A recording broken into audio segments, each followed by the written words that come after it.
Hey, what's up, YouTube? This is Game on Cloud 9 here, and this is a Bleach Manga 557 prediction. Whew, man, this is his Bleach chapter this week. I mean, let me just say, I never thought I would ever say that Komamura, Sajin Komamura, was epic. I mean, a lot of you guys out there probably already know, and if you didn't know, I'm just going to go ahead and say it. I do not usually like Komamura or Soifon. Those are the two characters in Bleach I don't particularly usually care for. Even though, of course, Komamura, has went through some stuff, I mean, I guess this is kind of my bias right here when it comes down to Komamura, and it's not necessarily for a good reason. I never disliked him before because of, like, what his character was about. I usually disliked him based on his ownage count and how easily he got owned and how strong he would appear to be, but usually he's kind of subpar when it comes down to combat, in my opinion. Looking at what he did during Soul Society, and then on top of that, Kenpachi just owned him in Soul Society, and then on top of that, looking at what happened with him during the Arrancar War. But I mean, man, this chapter, I really enjoyed it. I mean, what he did in terms of his epicness, I'm like, you're coming up a little bit in my book, Komamura. I mean, I'm not saying there's anything wrong with your character, although Soifon, I don't even like how her character is. But, he made up for a little bit of his ownage count before this. I mean, the chapter starts off, of course, which kind of sucks, too, how it started off. Not based on a rating or based on the actual setup of it, but from a fan's perspective, or my own perspective. I'm like, really? Shinji? You're just like floating in the air. You obviously got attacked by Bambietta in the previous chapter by her explosive power, which we found out was confirmed to be her. I think it's her nickname is the Explode or something like that.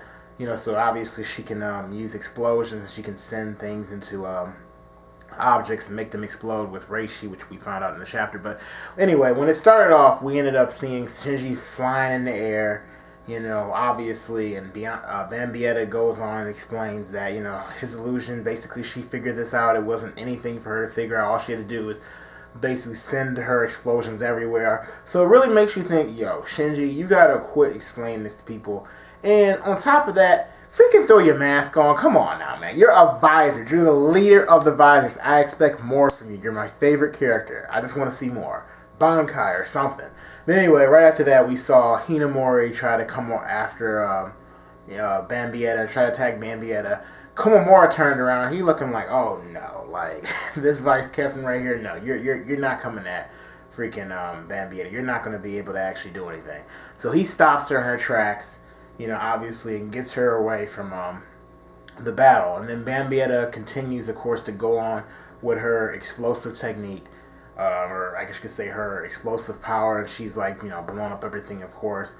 And Komamura, he realizes, okay, my armor is gonna, maybe it'll hold up to it for a little bit of time, so I have some more defense. So while she's doing it, obviously, Komamura, he's responding to, trying to figure out her explosive power. And she explains the fact that that a lot of people think that she sends her Reishi, or her Reishi itself, like the Reishi, it's like a Reishi bomb. But really, it's that she sends her Reishi into an object and makes it explode. So I guess the best way of explaining is it kind of like, and I'm not trying to bring another series in here, but in case some of you guys know Naruto, it's kind of like Deidara's explosive clay in a sense, how he uses except the fact that Deidara can only do it with his clay. But basically, she can send it into different objects, so it doesn't matter what it is. If she sent it into this freaking camera, she can make it explode. And, from that point on, obviously, she continues to attack Komamura, and eventually she's able to break down his armor. And right after that, she's just like, okay, let's see what's underneath this doggy's face. Or armor, I should say. And she sees this doggy's face, or what she thinks is a dog. And obviously, we get a big surprise. And what is it? Komamura has transformed into what appears to be a human/werewolf, or I would just say kind of like a were-human, if you want, if that makes any sense. And, basically we see his ears are a little furry. He has some fur on his hands, but he looks beast. I mean, I didn't expect it. I thought when it came off, he was just going to look even crazier as a wolf, which I guess would be the most predictable thing. So I like how Kubo went with it.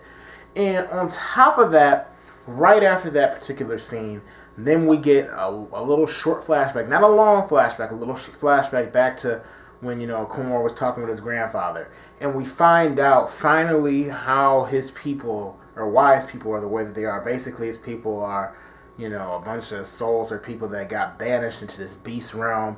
And, of course, and ultimately end up becoming what they are.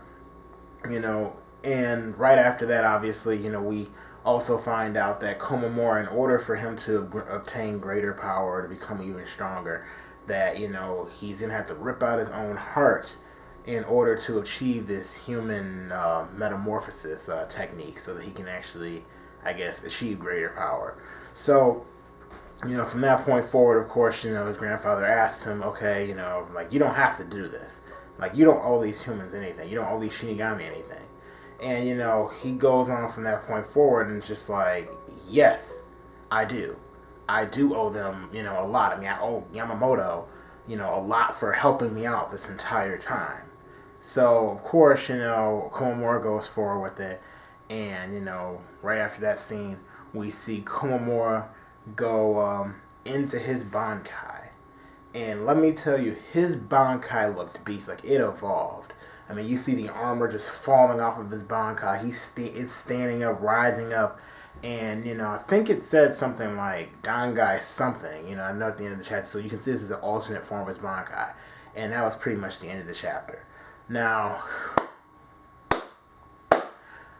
I told y'all, I'm not a big fan of Komamura. A lot of y'all should know out there, or know that out there. But, man, I have to say, Komamura, or Kubo, more definitely Kubo.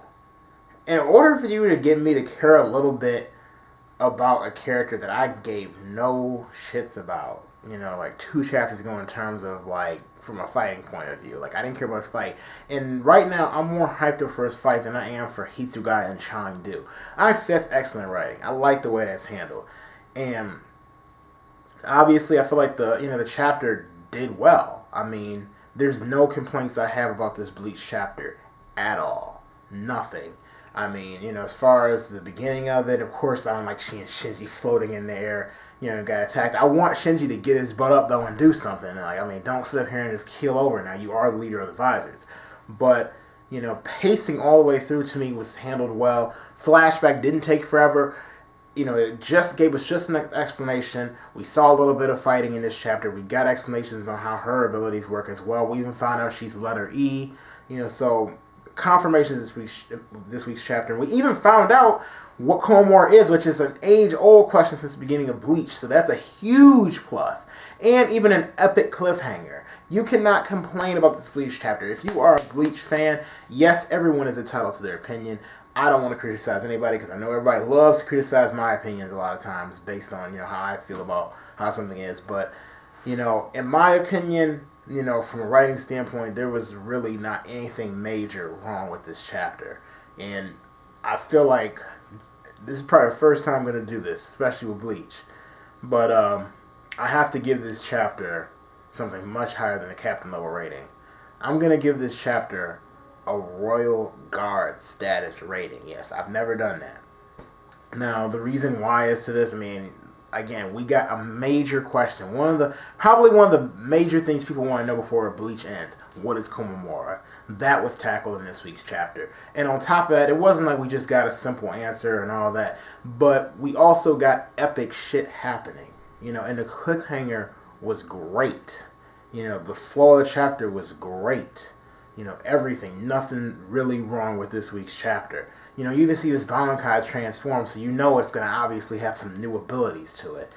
So I can't complain about this week's Bleach chapter. It is getting a Royal Guard status rating out of my book. And in case some of you guys are wondering, that's like my second highest rating. Obviously, like Spirit King level status is like the highest rating you could ever get, or Transcendent level status. But Royal Guard status, that is the spiritual pressure this week's Bleach chapter was giving off, in my opinion. As far as what I think is going to happen next, I mean, we're going to get some great stuff next week, I'm presuming.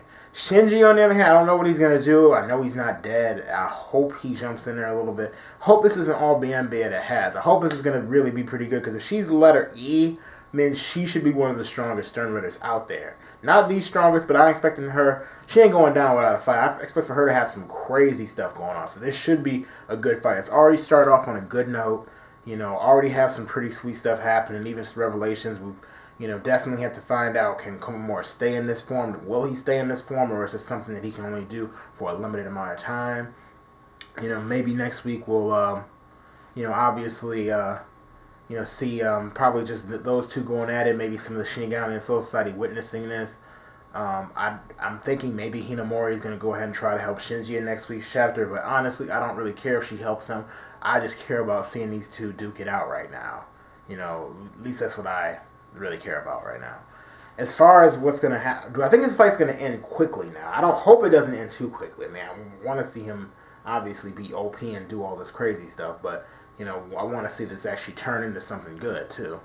So, oh man, this is one of those chapters where it was so good, and of course, since it's the beginning of a fight, it's kind of hard to decide where it's really going to go. I mean, I think this is definitely going to be Komamura's fight, but some of her Stern Ritter friends may jump in if he starts to get the upper hand, which then maybe Shinji and maybe other Shinigami will jump in to help Komamura, which will show, hey, Shinigami are on his side, but obviously he has people, that care about him, proving his grandfather wrong, that all humans, all Shinigami aren't completely bad.